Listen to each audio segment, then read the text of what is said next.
guys, I just wanted to pop in today. I have gotten so many requests for how to make bone broth, so I'm making some today to be prepared to use it for soups, to saute veggies, to just sip on it this week. I think I just love the nutrient density in each cup that comes from the bone broth. I think it's a great way to add extra flavor to sauteing veggies.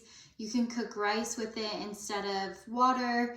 The possibilities are endless, and the added nutrients are just a side bonus. So today I'm going to be making a chicken bone broth. I got this stewing hen from a local farm here in Idaho, McIntyre Pastures. I highly recommend it. Find a farm that's close to you that you can get to know the people, you can understand how they raise and process their animals. It's a better way to utilize meat, and it's just an added bonus to have a relationship with a farmer. So I'm gonna do the stewing chicken. So you just place that right in. You can also do this with any type of beef bones, pork bones, the chicken. This one's a stewing chicken. You could just have, like, if you ate a rotisserie chicken and you ate all of the meat off of it, then you could just use the bones that were left in there. So a lot of different varieties that you could make with this. I am out of ginger. That's one of the things that I usually put in my bone broths, but I don't have it today, so I will be using a powder.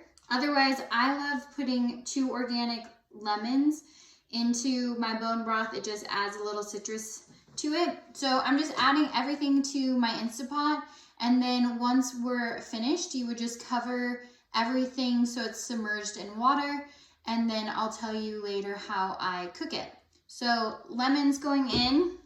Today I'm gonna put in some dill. I love putting fresh herbs in. It just adds another dynamic to the bone broth. If you wanted different flavors, you could make it, if you're gonna be making like a chicken tortilla soup, you could put in some herbs like cilantro, things like that, that could kind of spice it up and make it flavorful. If you were doing like a pho, you could do more of the ginger and maybe star of anise and things like that. So today, dill's going in.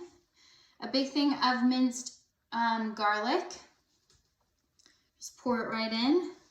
I have 1 medium-sized onion, just roughly chopped. I have some organic celery. I did about 3 large pieces, just roughly chopped.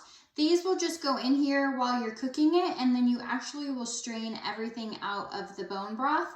So you don't have to be so worried about how big or perfectly diced or anything. That's just how I do my bone broth. So roughly chopped. And then I did some multicolor carrots. We have orange, kind of a pale yellow, and a dark yellow. Those are roughly chopped going in. Like I said, I don't have fresh ginger, so I'm just gonna do a shake of the powdered ginger. I like the added nutrient benefits of ginger, but also the taste of it. Then I have some sea salt. I always like to season it, just a shake on the top. You can always add salt later if you need it. I just like to add some to get started. Then my favorite ingredient, organic apple cider vinegar. I use about a 1/4 cup and just free pour it. I know what that looks like now, but I would recommend starting less unless you know you like the vinegar taste. Maybe just like 1 or 2 tablespoons to start and see how you like that. Some people love it, some people don't. But the apple cider vinegar helps just get the nutrients out of the bones, out of the chicken or beef or whichever ones that you decide to do. It also helps break down the fibers in the vegetables. So I'm just gonna free pour in. And then last, I would just submerge everything in water.